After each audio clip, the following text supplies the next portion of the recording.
Hi, it's HardReset and today I'll show you how to improve battery life on iPhone 12.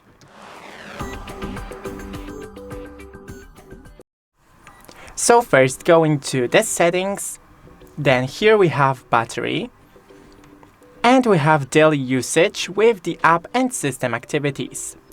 On the very top there are apps that you're using the most, so consider using it less. Then we have low power mode.